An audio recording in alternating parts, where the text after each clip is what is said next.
It is my favourite season. It is John Gibbons, and as it's Thursdays, we are sponsored by Green King Sport, and we've come to a Green King place, a Green King establishment. It is the Lime Street Centre. We are delighted to be here. If you're ever in town, if you live here or you're visiting, it's very handy. It's just by Lime Street, as the name suggests. A great pub. We're really pleased that they've welcomed us in today. We've got some beers on the table. Martin's had some nuggets earlier on, and we're going to sort of get stuck into 13-14 season, which was 13-14, which is the favourite season, as chosen by Martin Fitzgerald, by Neil Atkinson and by Steve Graves. And so we didn't get very far last time. We did a lot of talking around it, a lot of fun, just remembering how we felt during this season. But we are going to move through the games a little bit quicker now. And we got to the first international break. So the transfer window's closed just after this Manchester United game. And the team changes a little bit almost straight away, Steve. Victor Moses comes in on loan, and he starts straight away. He comes in for Aspas. It means Coutinho can move a little bit more central. Sacco, who's an interesting one, never felt like a completely Rodgers signing. You've got this interesting dynamic at the time, who's signing who. Sacco didn't necessarily feel like one, but he puts him in straight away. Andre Wisdom plays right back as well. I presume Glenn Johnson had a bit of a knock. Maybe international duty sort of, I'm not sure, but Andre Wisdom comes in for this, but he does make a couple of changes based on people who sort of come in late in the window, and Victor Moses gets a goal. He does get a goal, and I think there was a lot of optimism around him at the time, that this was almost like a storage profile signing. It was someone who we'd been smart in the market to find the player that was Moneyball, if you like, with the term, that was a real chance to build to pick up a player who'd been a bit lost somewhere else, and that we could make. That's a series of loans, and it wasn't his first one. Wasn't his first. And then Sacco. I mean, Sacco is a real was the marquee signing, wasn't it? It was the idea that we were signing someone who was, I think, was the youngest ever captain of PSG, and he was playing for France, and he was a really high profile centre back. The idea was that he was really going to be one of the very best in Europe, and was seen almost as one of the one of the best at a very, very young age. It was a coup. It was an absolute coup, yeah, definitely, and probably the first time really that Liverpool felt like we were moving back in that direction, but doesn't turn out to be quite the player, but also you're doing one of them, and then you're doing loads of bits and pieces and loans and things like that, and that's where it as a strategy it's maybe a little bit flawed. Andre Wisdom is one of those who Brendan Rodgers tells you're a good footballer, and for quite a while that seems to work, which is great. And this game though is I think Liverpool are really good in it, and I think that ultimately, without the madness of John Joe Shelby in both directions, it's just a totally different game. He scores and assists, assists for us. Liverpool play well in this game, and I think it's enough to sustain the optimism until at least the next weekend, because everyone's looking at the fact that Suarez is about to come back. We've added these people in; they've started pretty well. It's probably the last time really, when Moses comes in for Aspas. Aspas doesn't really feature in any substantive way from now on for the rest of the season, which we can go on to talk, I think, at some point about whether those footballers could have offered us a bit more through the season. I don't mean in terms of them, I mean in terms of the manager, whether there was times they could have been used a little bit more. But Moses, he starts with a bang. Yeah, it's a frustrating game, this one, Neil, because like Steve says, they play well in parts, but they seem to be like their own worst enemies. Obviously, he's made the changes defensively, and that maybe changes the dynamic, a little bit. I think it's Agger who will sort of come out, for this one, and he goes in, and it's a Monday night, which is sort of lends an interesting dynamic to it. Swansea was a decent atmosphere at that point. I've got a still a fairly good side, but yeah, it just felt like one where, do you know what, if we'd have made some better decisions, we could have won the game. I think that's the full-on vibe of it, really, is that Liverpool just sort of ends up in one. And I think that the second half of the season next end up in another one against Swansea, and they come out victorious in that one. In this one, there's just so much Shelby in the game. It's hard to put into words. He is the man of the match, in that the match is just all about John Joe. It's worth saying he's recently moved to Swansea. It's almost certainly a big night for him, because he's feeling like he's got a point to prove and all of that sort of stuff, and he proves it in every single way. He proves all the versions of John Joe all thrown in together, and that means that we end up in a mad one. From there, though, you know, they do the business again, and they get themselves to 2-1. And I think it is. There's very few games, you know, when you've sent over and I've had a look prior to this. There's sometimes where Liverpool play badly and therefore get beat. There's sometimes where Liverpool play really well and tend to win. Liverpool, I think, through this season, pretty consistently, with the exception of the 2 games at Christmas, I would argue, and this one, tend to get what they deserve. Like, most times they take the pitch, they tend to get what they deserve. I think they deserve to win this one. I remember thinking at the time, and in hindsight, you know, I think that they deserve to win this one. And there's very few games here. We're talking about a team that doesn't do what we'd love them to do. But there's very few games in amongst this list where I've got sort of genuine regrets, where I look back at the game and think it should have been different. This is actually weirdly one of them. I think Liverpool should win the game. They've rode out the shelviness of the enterprise. They've got in charge of it. They've got into half time. I think they should pull away from here. It is Monday night. Swansea, ironically, people wouldn't think it, but it could be a really good atmosphere there. They were really into what they were doing. Well, there's narratives, the narrative with Shelvey, with Rodgers back there. Yeah. You know, it's a bigger game at the time than it feels now. Looking back at it on paper, you know, Swansea away, and yeah, a nighttime game down there is a good atmosphere. Yeah, definitely. I mean, my only my only takeaway from this game was on the coach back thinking, you know, there's a game which involves a ball in your feet that John Joe Shelvey would be brilliant at. I'm not sure it's football, but there is a game out there, maybe not invented yet, that he would be the best in the world at. He was all over this game. My other memory of this game was, this is it a second away of the season? Yeah. This is when you started to see Sturridge's brother in every away end throughout that season. And at first, a few people would, you know, just shake hands. But as it went on, he was just a big fixture of those away ends.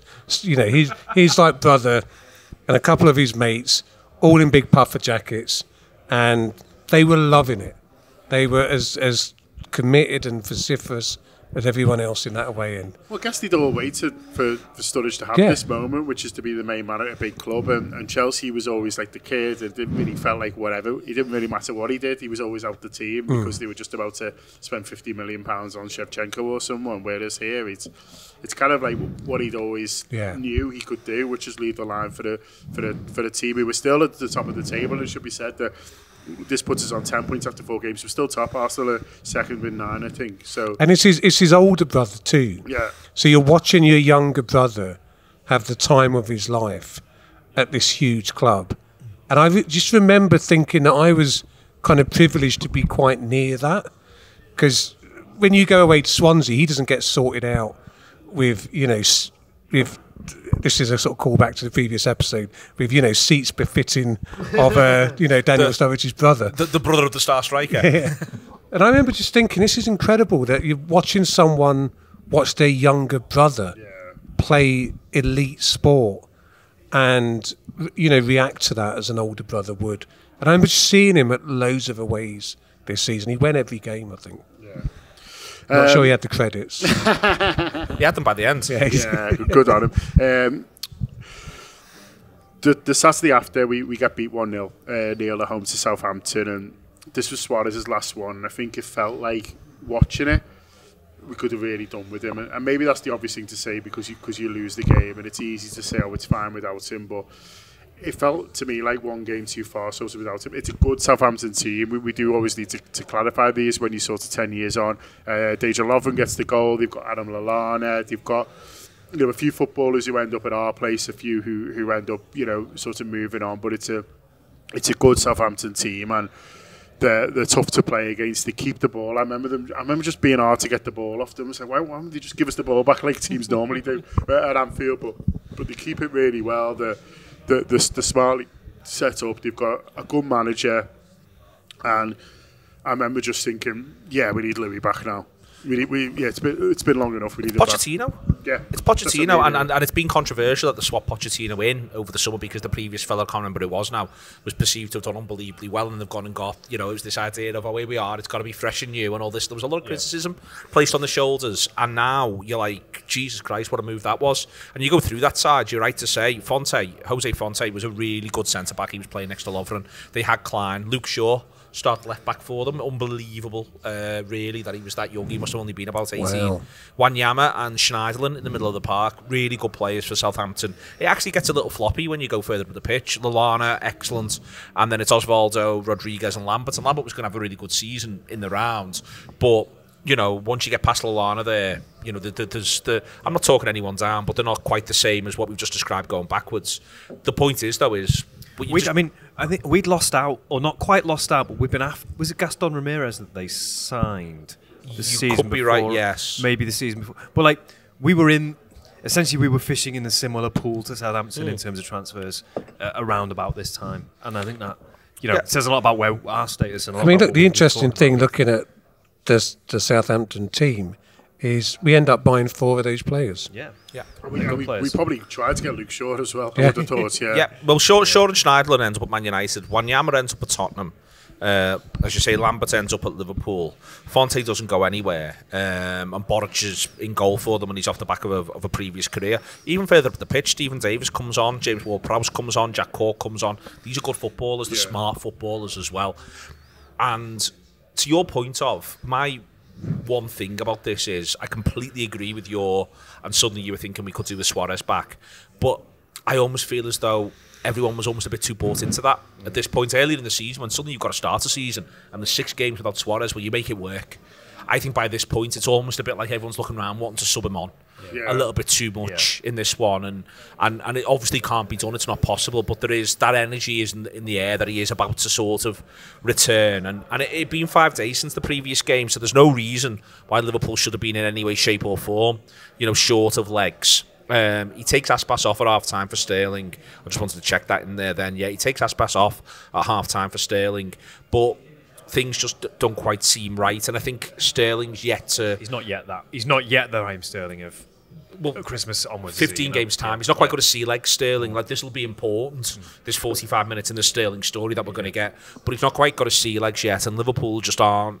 They're just a little short. And ultimately, it's one of those where you look back at the team. There's no Coutinho available in this one. Yes, Victor Moses plays, but to do something that we used to do back then, and we have to do it less now, is you end up sort of saying who's Liverpool's 4th most likely scorer.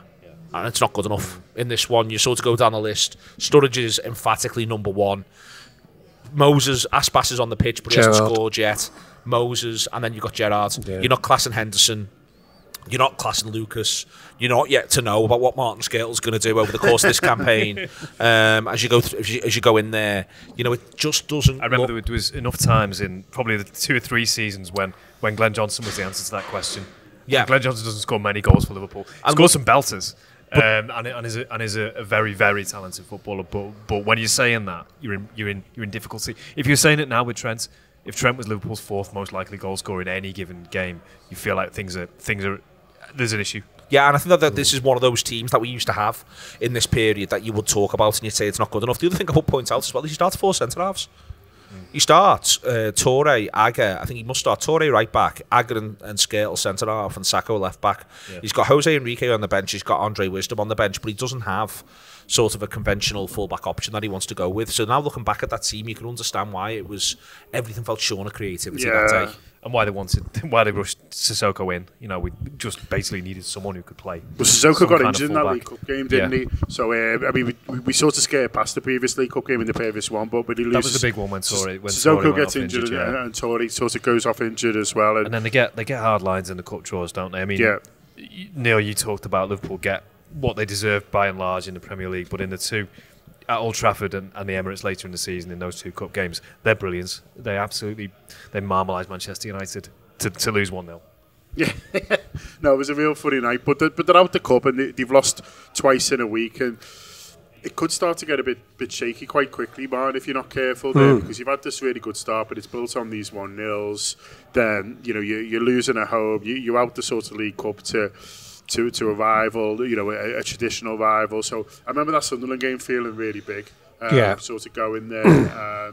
It was a ground where we'd had sort of up and downs. There'd been the beach ball goal in recent memory and sort of stuff like that, really. And I remember, me, Steve and Neil watched that together, so we'll talk about that experience sort of in a minute. But for you, I remember thinking this is a really big game, and it felt like a really big win. Yeah, is this the first league game Suarez is back? Yeah. Yeah. I mean, it's always hard at Sunderland because you're up in the gods. Yeah. But I think Suarez scores a goal from a ridiculous angle. Yeah, it's almost from the sideline. Yeah. And I think Sturridge scores gets a nice one as well. Yeah, and it seemed over quite early. And I remember then the away end was full of relief, and Suarez had reminded us what he could do. That partnership was on again, and it did feel like a big game, and it felt like a big win. I don't remember too much else about it other than I think that was the away end where that Suarez song really started. Okay. I think because I can't remember the goal that well, but it was from a ridiculous angle. He was basically on the goal line. Yeah. Is this because he does it the season before against Mignolet? From basically on the goal line at the Stadium of Light. So it's the same, it's similar goal. Yeah, it's not the same. Yes, I know that one. It's going on the best shot. Mignolet looking around, and his whole world has changed. No, literally, the world of as a goalkeeper, he's gone. This is possible. Wow, you can see it in his face when he drills it, and that was one of those moments actually the season before. So it was really fitting, I think, that Suarez comes back in this game, and this is when you look at it from 10 years back, Sunderland have had all their travails since then. This was a tough place to go. This has been the graveyard of a number of Liverpool title challenges, and lots a couple of draws, to come where we're going to have tough times going there. And Liverpool, they don't make light of it. Actually, it's a tough game throughout, but Liverpool's quality shines through, and they've just got far too much of it. They wear the purple kit. I was going to say this is the first time the purple kits. They wear the purple kits. They were key players in the season. Yeah, they wear the purple kits, and the purple kit's another one of those things where loads and loads of people were just remarkably precious and old. Socks didn't match. Remarkably precious and old about the whole thing, and I always remember Steve's line was, "I'll tell you whether or not I like the kit when I see it on footballers," and then you saw it on footballers that day. Specifically, Daniel Sturridge. Honestly, they get Daniel to wear any kit, and I'll tell you whether it's a good one or not. And most of the time, it will be. Yeah, because that's what he'll do. He'll pull it off, and there is something with that one that game where there was just a little bit of a it would have been easy. They've now not won in 3. And it would have been easy to shuffle off and say that we're not serious and we're not this and we're not that. And we're not or a point's decent. Yeah, and talk yourself into that. And after the fact, even say that, good points. And instead, it wasn't enough. The point in that this team is better than that. And they all thought they were better than that. And I'm really, with this game, I think this is a really important game in the context of the season. But I think it's also back to... They just blast them. They're not that much more attacking than the previous side that we've just criticised. He brings Jose Enrique in to play left back. He's still got Torre at right back. The midfield is still Gerrard, Moses, Henderson and Lucas. But it's Suarez and Sturridge. Yeah. And what you can do, if you've got a solid base and you've got Suarez and Sturridge, then all the best. Is as Gerrard's actually going to go on and say later in the season, genuinely all the best. Yeah. You're now in this position where... Moses, I'm sure, was joining. I'm sure Henderson was carrying water. I'm sure Lucas and Gerrard were scrapping for the lives, and Gerrard was obviously still Steven Gerrard. But the thing that you remember from it is the goals. There's this much quality. And the thing about the 2 Suarez goals in this game, Sturridge gets both the assists for those. So you really saw what you got teased with at the end of last year at Newcastle and Fulham, and Suarez comes straight back in. Sturridge scores, assist by Gerrard, but then Sturridge assists both of Suarez's goals. And you just remember thinking, that just works. Yeah. Those 2 work. And it sorts a lot out that they do, because it means that you can suddenly have a slightly frustrating, potentially on paper, midfield behind them, to sort of go through, again, he takes Moses off, he brings Sterling on as the game wears on, but he leaves them both on, he backs them. and lets them just continue to play. You know, it's worth saying that Suarez's winner comes on the confirmed goal comes at 89. This is it. Now we've won this. This is, you know, it's the best goal in football. Classic winner. Yeah, it's the one you want. It's the one that just puts all your minds at rest. And again, it's not a bad Sunderland team, but it's more this feeling that this Liverpool side. I remember the sort of, I don't know if we said it, because I think we actually record the podcast, the three of us, afterwards in Bournemouth, and send it back the Anfield Wrap as was. I think we did. And because I can remember being in a place in Bournemouth having a nightmare with the Wi-Fi. Is it also the weekend where Manchester United, who at this point I think we're seeing as the champions, and you're going, I think they lose to, I want to say Fulham, but I might be wrong, West Brom at home? I think you're right in that United are 12th. We're second and United are 12th. And it's sort of just what you forget, and you sort of whenever you're in a title race, and this is an interesting one because Man City aren't yet Man City, even though they've won a title by now. Manchester United aren't yet the Manchester United we know, which don't win leagues, and Arsenal aren't yet Arsenal really, in that they're still at the tail end of going, well, maybe this is the one when Wenger shows that it's kind of all coming back. Well, Arsenal are top. Chelsea have got Jose Mourinho back, so everyone goes, oh well, he's a league winner. Tottenham have got Gareth Bale, and everyone's going, they look really dangerous as well. So this stage you don't really know who your rivals are. So United dropping points. I've got a feeling at least one other drops points in this weekend, and everything just feels like it's kind of back on again because Suarez is there. Because you go, it is like a new, it's like a new signing outside the window kind of thing. We've just got this fella back now. This fella, and what a way to come back. They were good midweek against Manchester United. Another big question, and we talked about it in the first episode. He spent the summer linked with stroke agitating for a move to Arsenal for 40 million and a pound. He had to train away from the rest of the squad. Trained away from the rest of the squad. When you hear things like that as a fan, you go, well, that's that, isn't it? That's that. He's not going to play for us again. And loads of people, again, probably the same people who didn't like Daniel Sturridge would tell you. All the kids. Never keep an unhappy player. That was the thing, you never want to keep an unhappy player. Well, you want to keep this unhappy player, like, honestly. Because, he's brilliant. He's got a point to prove to the world. I don't know who his point is to, who he's proven a point to this week. I don't know. Probably us, probably them, probably someone else, probably Arsenal. Branislav Ivanovic, who had the temerity to get bitten. It was so sad about it in hindsight. Who are you rebelling against? What have you got? And I think that's his entire approach to everything. And Liverpool are able to harness that incredible sort of lightning energy. And this is the first start of that. We'll move on then. Liverpool 3, Crystal Palace 1. We're 3-0 up before half time, and Dwight Gale scores in the second half. I've never put those two things together before, but that just sort of all happened. It isn't as remarkable as the away one. But again, Suarez scores, again, Sturridge scores, they both score, and there's a Gerrard pen, so it's quite sort of likely what turns into a general theme sort of throughout the season. I can't remember much of this game. I don't know about you guys. No, not much. I mean, it was, as you say, it was over after 40 minutes, I think, and I should have kept an eye on that Dwight Gale. I think this is one where, again, let's just imagine them inside the camp. They need to win this because for the whole plan to come together, it's been a slightly an up and down period. Yes, Suarez comes back, but it's 7 points from the 4 league games if they win this, and they do win it.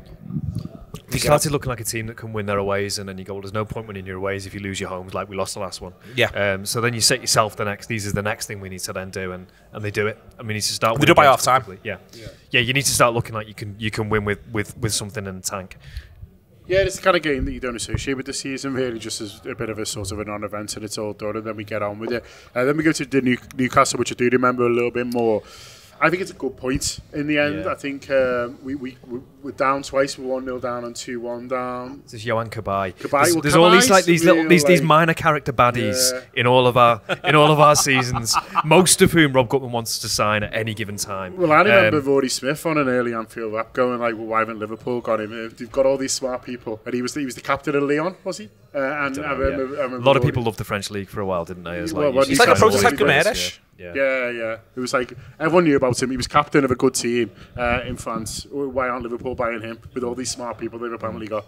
We didn't love Michael Evans then. It's one where Dummer comes on at half time, Dummer scores, and it's worth saying that we're still fighting some demons here, and they're going to be the demons that, by the way, Jurgen Klopp's going to have to come on and fight. why the fuck's Paul Dummett scoring against us? You know, genuinely is a thing. And I remember that's one of my takeaways from the game is not another one of these characters who gets himself a cheap winner against Liverpool. Yeah, and we do manage to. John O'Shea. Almost like the ultimate one. O'Neill Donaldson is. It's the one who's burnt into my brain. These footballers who do very little else in the rest of their careers. And get one against us. Yeah. And I think that was, you know, I remember thinking, oh God, and it was a Saturday early. Did you went? Did you go? Yeah, I think it's important to remember that at this point, you are not trying to get 95 points. You're not even used to having like a title run. So from where we'd been, a point away at Newcastle was fine. That you have to remember what our expectations were around this time and forget what's happened in the last almost 10 years. You know, at this point, we're, you know, first or second in the league. We've started well. Our best players just come back, and we've got a 2-2 draw at Newcastle. For me, Newcastle away it was like that. Newcastle away is one of the big barometer games in any season, and it almost hasn't changed no matter which version of Newcastle you've got, because there's something unique about. It's a fan experience as well. The way you're sat and you're looking down, and if you win that game, you're in great shape, I think. And it hasn't changed when they've been fighting relegation, or they've been backed by Saudi money, or wherever else they've been. That's always somehow for me equally tough, you know. And you go there and you get a point. That's not bad, you know. Lots of sides that have won leagues have gone to. We can look back at it now and say. Yeah. We should have won that, or we should have drew that. But I think this is genuinely one where we do get. At this point, we're not. We're having a good start. Yeah. But as you said in the first part, you know, people were predicting us to come sixth, so we were ahead of that. We were all quite pleased at this point. I think there's something else. He plays back three in this one. He goes to the back three. And I think it's really telling of his mindset in that he starts with the back three and he ends it by with a back three in a different way. In that he ends it with only 3 defenders on the pitch. He starts it with 5 and ends it with. So I think he's playing. He starts the game, I think, with Johnson and Sissoko as wing backs, Toure, Sacco, and Fitzgerald as centre halves. He's got Gerrard, Henderson, and Moses. He's got Suarez and Sturridge up front. The game wears on. He takes off Sacco for Alberto when we're 2-1 down. Then when it's 2-2. He takes off Glenn Johnson for Raheem Sterling, which I think is we can win this. Let's you know, it's a season of the moment. After the match, he's talked about the title picture and he's got a point. And later on that day, I think Arsenal and Chelsea both win, and it knocks us back down a little bit. But we're obviously still top because we were top going into it, and we draw. But I think there's a thing here where I think this is one of the first times he plays his hand that he thinks there's a lot at stake here. But he also knows that he's playing it from every single one of his gambles, I think, right the way through until you get to Christmas, to be fair to him, but also to not to criticise him, but to sort of contextualise it. Every single one of his gambles is low stakes still, because no one's really thinking, oh, this is a Liverpool team that can win the league. But he ends it, he takes 2 defenders off. Well, this is, you know, we were at the Wigan game the season before when he takes Suso off on about 23 minutes. Yeah. And we all go, he's playing all right, Suso, but he's doing something here. He's setting down a marker that you're an intervention. He's an interventionist manager, and he's looking at. I think when it's almost a back 5, isn't it? That really. Yeah. The profile of the fullbacks. You know, Johnson's a more attacking fullback, but can defend really well. Actually, he's underrated in that aspect. I think he's drawn the conclusion that we've just drawn from the Sunderland game, which is get it forward to these lads, and you're fine. So why wouldn't you then give yourself the blanket of a back 5? And I think the first goal, the Kabay goal, is it drilled from like 20 yards? I've got a feeling Mignolet maybe slightly at fault, or you know, certainly taken by surprise, as was his wont. So you know, if you are Brendan, you go, well, this kind of worked. Notwithstanding the fact we didn't win the game, I can tell these footballers this worked for you. Let's do this again. Let's get it to these lads again and see what happens next week. What happens next week is we beat West Brom 4-1, and this is part of the with Suarez and Sturridge. You never know whether they're together or against each other, but either way, it's working really well. Like when they're together, it's brilliant. When they're competing against each other, it's brilliant. Because Paul Suarez gets a hat-trick, and the only goal I want to talk about is the Sturridge one. I mean, Have you ever seen footage of that goal that Glenn Hoddle got against Watford? Yeah. Where he turns and he lobs him, and for every Shite, isn't it? yeah, for every 100 greatest goals on VHS, that was always one of them. It's better than that. Yeah. Like he lobbed a keeper that was on his line, and it stayed in the air. I could have come down from the main stand and probably. It's like because it's a really misty afternoon as well, isn't it? It's almost like he's judged the atmospheric conditions. It's like just an worked act. out exactly the moisture in the air. It's an act unbelievable. of physics, telemetry. There's so. It's just a beautiful goal. Yeah. Is this also the game where Suarez tries to head it in from Well, like? it does. 20 Yeah, yards. yeah, yeah. But Yeah. it's Jose Enrique So I couldn't believe. I Cross. thought John was getting carried away with the only goal he wants to Yeah, talk yeah. Say about. Jose Enrique cross. It's not really a cross. It's just he just like blams it in this direction across the 18-yard, the edge of the 18-yard box, and Suarez somehow just. Yeah, It's mad. the kind of goal that Sturridge goal where you get a sense and then you see this, I think, from now on in his Liverpool career, and you see him do it at Chelsea a few years later, is that he has such confidence. Yeah. That like whatever's happened in his past, being in and out of teams, now he's trying that, and more often than not, it's working. And he's got the backing of the manager and his teammates, and that if that doesn't go in, no one's going to say, well, why are you trying that? Because they know what he can. I mean, I was always like struck at this point of just how few chances he missed. I don't remember him going on like runs where, there'd be he would miss. He always hit the target. It seemed, I just remember thinking that if he was through, it's fine. The Suarez header is outrageous. Yeah. I mean, it's outrageous. It's sort of. There's an element of it where it's like, what else are you going to do, if you know what I mean? But to still do it is just, this is the first game this season, and there's a few of these, John, all the way through, where I can't wait to watch Match of the Day. Yeah. I'm watching the game live, and I'm thinking, this was a 3 o'clock kickoff. I'm watching the game live, and I'm in the ground, and I'm just thinking to myself, I can't wait. I want to watch this back. I didn't see this again. Like, I can't believe what I've just seen. You're talking to people next. Did he just head that in from 20? Did he just head that in from 20? And the Sturridge lob. What? The keeper was on his line. There's this all the way through, and I think that from this game onwards, when I now look at sort of the list, there's like this run of games that you just can't wait to see the moment again. You were there for this moment of absolute genius and astonishing football technique. But why can't I? And also, it's an era where that sort of thing was just hard. It wasn't on your phone. You needed match. You needed the highlights at the end. It was not. You didn't get great coverage at Anfield back then either. Yeah, so full stop. But even you walk out and there's not like the clips of all that. Someone's not ripped it off this or it's there off that. Genuinely, this game, I just remember watching this game being overcome when he lobs the lad. But just immediately going, how do I just watch this? Like, if you just said to me, you've got to walk out the ground right now, but it's on a terminal in some sort of mad way, 5 minutes walk away, but you can't see any of the football, but you can just watch that again, and you can press a button and watch it as many times as you want. I'd have just gone and done that. Yeah. I'd have just said, that'll be me, because that is unbelievable what I've just seen there. I can't believe it's happened. No, I loved it, and I loved the goal, and it's one of the ones I always think of with Sturridge, and when this game, but perhaps was a little bit harsh on Suarez, because it's a phenomenal header, that as well. And a hat-trick. Yeah, and a hat-trick. You should see what he does against Norwich. Well, yeah, I mean, maybe that's his sort of problem, but I just feel like with Suarez at this point, he's just using every ounce of himself to win football games, and I feel like that's just it. He's like, well, yeah, of course, I just threw my head at it. Yeah, it was coming across, it threw my head at it. Both are, goes in. Sturridge's goal at Newcastle, we've not talked, is him throwing his head in really bravely. Yeah. They're both scoring goals that aren't typical of them.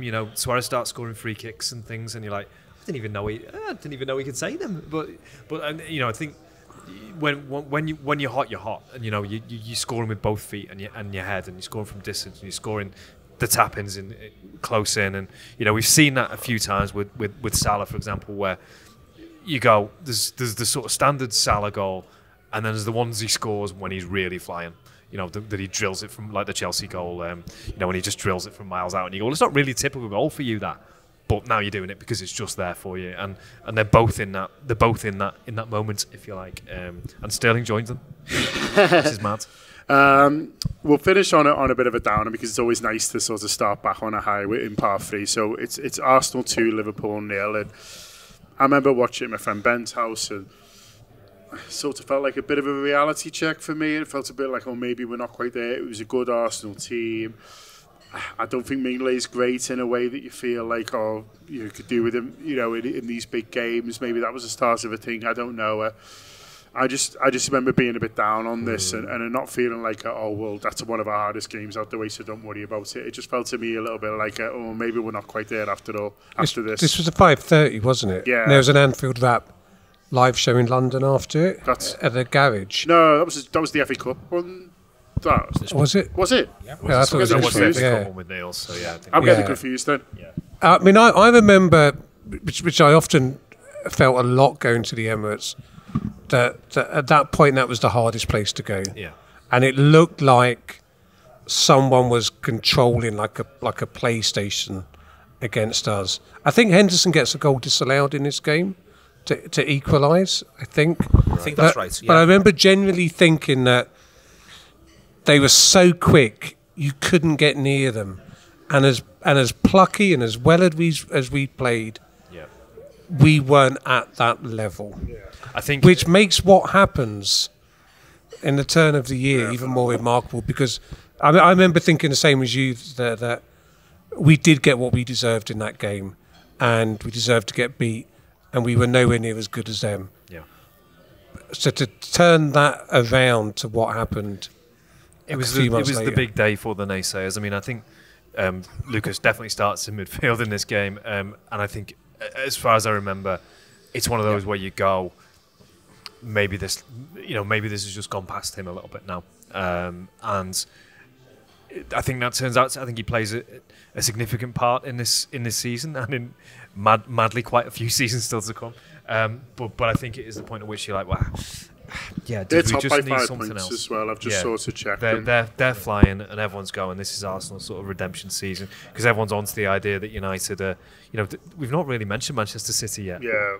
Everyone's onto the idea that Manchester United are a bit finished. Everyone's onto the idea that Chelsea are basically going, let's finish third. That's fine. And the real, it's Arsenal's. It's almost like Arsenal's to lose, and up to sort of Leicester's title season. Almost every season there's kind of like, this is Arsenal's to lose now, isn't it? It has to happen at some point, and I think this is the point at which it really does happen. Well, also because they show us, but also they look like champions. Yeah, they were great. They It's worth saying. I think it's a really side. good Arsenal side. I think it's a good Arsenal side in a good moment. I think it's a really good team, and that's what you're up against. It's what you're dealing with on their ground, and that's perfectly adequate. I think in the end, it's another one where he plays a back three, and I think this might be the end of back threes. Well, Flanagan plays, doesn't he? Right wing back, yeah. So there's a few injuries in the build-up as well, which you start to think, oh, maybe a couple of injuries is suddenly you're playing. And Flanagan, ends up playing a really big part in the season and playing well, but at that point, he'd not played for ages. He comes in, I think, against Arsenal, randomly, doesn't he, in that game where Kenny tells Vega to fuck off. And then he just sort of... Jack Robertson on the other side. Yeah, and they come out, and then he just sort of disappears again, and you think, oh, that's that for him. And Robertson was the one who was actually more highly thought of. And then, so he just comes in and sort of out of nowhere, and then it just maybe felt like, reminds us that the squad wasn't that deep and stuff like that. But yeah, I remember there being all this rumours, like it's a bit of a mad team. And then also announcing it on stage. Yeah, we announced it on stage. It was back three, back five. He goes, and I'd say he's done that in previous games. I think this is the last time he does it over the course of the campaign. I think it's worth keeping an eye on that, but I'm pretty sure I'm right. And ultimately, Liverpool are both a footballer and an attacker light in this. I think that's just the truth of it. Who does he leave out? And on the subs bench, you've got Raheem Sterling and Philippe Coutinho. And Victor Moses and Joe Allen. Yeah. It's worth saying. Coutinho's coming back off an injury. Yeah, so Coutinho's on a bit of a journey back. So I think this maybe is one where you use Victor Moses. And I think this maybe actually be one where there's a fair criticism of Rodgers. And we talked about, a good manager against a bad manager, which we see at Old Trafford, or not a bad manager, but a manager who's not quite at the level. Whereas this is a good manager against a legendary manager, and sometimes even if they're a bit past their best, sometimes they'll pull one out. Yeah. It's also an era where I think people still haven't quite nailed back three in this country. So it's worth saying, because the really interesting Victor Moses thing is he goes on to win the league playing for Chelsea for Conte. Yeah, as a wing back. Yeah. Plays wing back, and that never. We've talked here about playing wing back on a couple of occasions, but what you just said before is absolutely spot on. Liverpool turn up with a back five, and this is a team, and we're going to see it across this. The next part of this and what's to come. This is a team that plays its best stuff when it doesn't give an inch in terms of football quality. where it refuses to back down in terms of this is how we play, this is what we're good at, this is who our players are. And I think we're just not quite mature in that moment yet. And that's not a criticism of Rodgers really, in that I'd rather firstly don't play with a back five. But I think there's still a little bit of what are we away from home? What are we conceding after 2 minutes against Swansea? What are we actually about here? And I think it sort of goes back to the expectations that I don't think anyone really expected us to go there and win. No, I think it just would have been nice to go there and enjoy it and feel like we'd had a go and played some football and done it our way. And we lose the Manchester United League Cup game and we batter them, we're brilliant, and everyone can go out. It's fine. We go to the Emirates later in the season. I mean, the hard lines he has with the cup draws is absolutely mental. We go there and we outplayed them. We batter them again. But this one we just don't. We get what we deserve. Yeah, but also there is a thing here. There's a thing that we don't get to see behind the scenes. There's an active thing that's happening through this season, which is coaching and development. Yeah. And this side is still just a little period away from being genuinely mature. Well, because I'm going, why on earth wouldn't you be playing Raheem Sterling? And Brendan Rodgers on the 2nd of November 2013 could tell me. And I could probably tell you. Well, we're about to get, I'm looking backwards. Well, a month later, we're going to get a demonstrated reason why when they go to Hull. Yeah. Absolutely. So it's worth. It's again a lot of this stuff. Everything's just sort of coming together still. All of that said, I just think by this sort of stage, I'm just not sure about. I'm at the point even now where it's very not this team that we're describing a side that's set up to pick with five defenders. That's why it's the best season. Because at the end of the second part of this, you still can't see. It's not apparent. Yeah, but in November. Yeah, it's not apparent what is about to happen. Yeah. And it's going to get worse before it gets better. Yeah. So it's not apparent, and then post-Christmas, I think actually we top at Christmas. We were top on Christmas Day. I seem to remember that. You wrote it in the book. Top of the table Christmas. I seem to remember that was a big deal. The book. Pigs in blankets, top of the league. Yeah. But at this point, it was a fantasy. Yeah. Okay, we'll leave it there with Martin Fitzgerald's fantasy at the end of part 2. Huge thanks to Greek King Sport for sponsoring these Thursday shows, to Lime Street Central for welcoming us. Don't forget, download the Greek King Sport app. You'll find your nearest Greek King Sport pub, and you can get 10% off all drinks when there's live sport on. So download that, get stuck in. Follow us on Instagram, and follow them on Instagram, should I say, as well. Up the Reds.